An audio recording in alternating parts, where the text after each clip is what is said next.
नमस्कार, मैं ओम प्रकाश अस्क। आज हम लोग दो चीजों पर चर्चा करेंगे।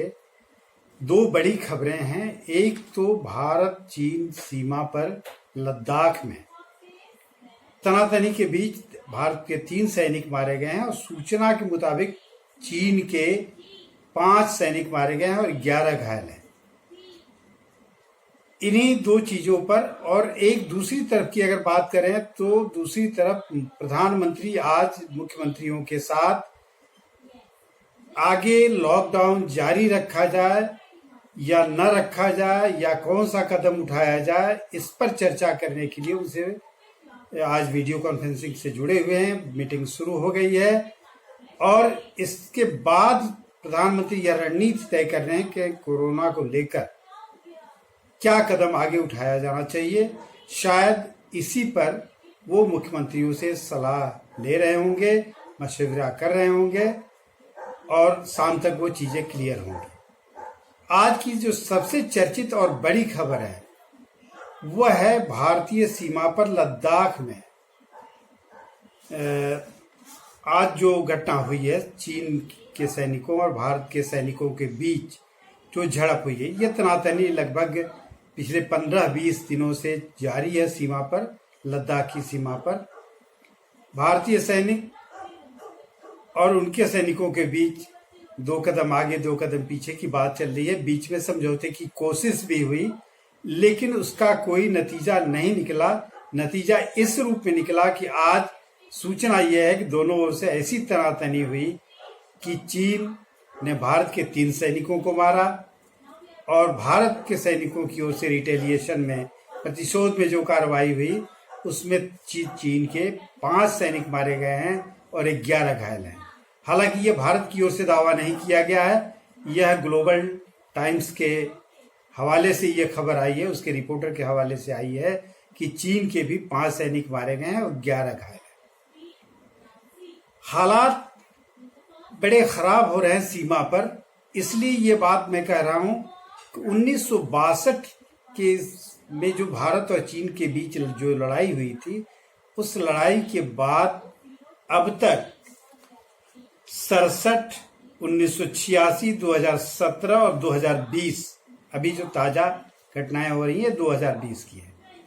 ये लगभग 1, 2, 3, 4 ये घटनाएं हैं जिसमें चीन ने बार बार यह कोशिश की कि भारतीय सीमा पर कोई कहीं ना कहीं डिस्टरबेंस पैदा करे।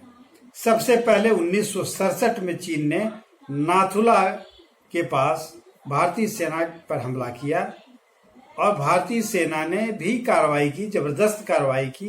कहें सीधे तौर पर तो भारतीय चीन सेना ने चीन की टुकड़ी को वापस जाने पर मजबूर कर दिया, उनको तबाह कर दिया और उस जंग में बताया जाता है कि चीन के 400 सैनिक मारे गए थे। उसके बाद फिर 1986 में अरुणाचल प्रदेश बॉर्डर पर फिर चीन की हुई कोशिश हुई, वहां भी झड़प हुई, कई दिनों तक झड़प चली। फिर 2017 में डोकलाम के इलाके में, ये सबको मालूम है, डोकलाम के इलाके में चीन ने अतिक्रमण की कोशिश की, वहां सड़क बनाने की कोशिश की भारतीय सीमा में, जिसको भारतीय सैनिकों ने उसका विरोध किया। बाद में बातचीत हुई और बातचीत के बाद वो काम रुका। ताजा घटना 15-20 दिनों से चल रही थी कि लद्दाख में आहिस्ता आहिस्ता चीनी सैनिकों की संख्या बढ़ रही है। वो कचरा ढोने वाली गाड़ियों में लद के आ रहे हैं और वहां जमावड़ा हो रहा है। सूचना ये थी कि 10,000 सैनिक वहां सीमा पर तैनात हैं और उसका आज नतीजा यह हुआ कि भारतीय सैनिकों पर कहा तो ये जाता है कि हाथापाई हुई, लेकिन हाथापाई में 5-3-8 लोगों के मरने और 11 लोगों के घायल होने की बात नहीं हो सकती है। हाथापाई से शुरू होकर वो गोलीबारी पर चीजें आई होंगी, तब उनके चीन के 5 सैनिक मरे होंगे और भारतीय सीमा में जो सैनिक थे, भारत के जो सैनिक थे, उसमें 3 शहीद हो गए। उसमें 1 अफसर भी है और 2 जवान है। कुल मिला के जो सीमा की हालत है कि एक तरफ नेपाल की हिमाकत यह है कि उसने भारतीय सीमा के बॉर्डर पर बिहार से जो उसका बॉर्डर सटता है, वहां उसने हाल ही में 2-3 दिन पहले गोलीबारी की और उसमें एक आदमी की मौत भी हो गई थी। एक कि नेपाल जैसा छोटा देश, भारत से जिसका एक ऐसा रिश्ता है, रोटी बेटी का रिश्ता भी वहां से चलता है, उस सीमा पर एक बाप जिसके बेटे की शादी उस सीमा पर हुई थी, बेटा और पतोह मिलने गए थे और वो झड़प हुई और उसमें एक को पकड़ा वहां नेपाली सैनिकों ने और गोलीबारी की। इसमें एक की मौत भी हो गई थी। तो इधर से नेपाल हिमाकत कर रहा है, उधर से चीन अपनी आदतों से बाज नहीं आ रहा है, इधर पाकिस्तान की सीमा पर रोज झड़प हो रही है। तो इन छोटी छोटी चीजों को लेकर के भारत को तबाह करने की जो अंतर्राष्ट्रीय साजिश है, इस साजिश में अगर चीन भी शामिल हो तो कोई आश्चर्य की बात नहीं है कि जो पाकिस्तान को हवा मिल रही है, जो पाकिस्तानी घुसपैठ है, यद्यपि कि पुराना मामला है, नया मामला नहीं है, वो लगातार होता है और झड़पें अक्सर होती रहती हैं। भारत पराजित भी करता है, मारता भी है। पिछले 24 घंटों के दौरान 8 से 9 लोग मारे गए हैं। वहाँ जो घुसपैठिए थे, जो आतंकवादी जिनको हम लोग कहते हैं, भारतीय सैनिकों ने उनको मार गिराया। सीमा पर तैनात जो जवान थे पाकिस्तान से घुसपैठ करने वालों को मार गिराया। लेकिन संदर्भ ये बनता है कि अंतर्राष्ट्रीय राजनीति में भारत की पकड़ कहीं कमजोर तो नहीं पड़ रही है। कमजोर नहीं पड़ रही है तो ऐसे छोटे देश, पाकिस्तान तो चलिए आपकी बराबरी करने के लिए बेचैन है, बराबर है नहीं, लेकिन नेपाल, चीन जिसके साथ बार बार बैठकें हो रही हैं, समझौते हो रहे हैं, जिनपिंग भी आए थे नरेंद्र मोदी के प्रधानमंत्री बनने के बाद भारत की यात्रा पर। लगा कि भारत चीन के संबंध 1962 की जंग के बाद जो भारत चीनी भाई भाई का नारा लगा, ठीक वैसे ही संबंध इस बार हो जाएंगे, सब ठीक हो जाएगा। लेकिन चीन कभी भी, जो आंकड़े बताते हैं कि चीन चुपचाप कभी नहीं बैठा। उसने 1967 में कोशिश की, उसने 1986 में कोशिश की, उसने 2017 में कोशिश की, 2020 में फिर वो डिस्टर्ब करने की कोशिश कर रहा है।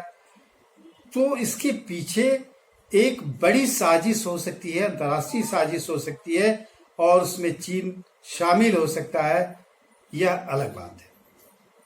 अब दूसरी खबर पर हम लोग, जो बड़ी खबर पर चर्चा करें, जिसके लिए प्रधानमंत्री कोरोना को लेकर आज बैठक कर रहे हैं। 21 मुख्यमंत्री आज की बैठक में शामिल हैं वीडियो कॉन्फ्रेंसिंग के जरिए।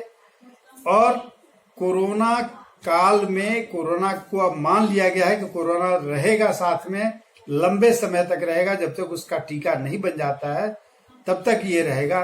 तो इस बीच में अगर जीना है तो किस आधार पर जिया जाए, काम भी करना है, क्योंकि लंबे समय तक लॉकडाउन की स्थिति नहीं होगी।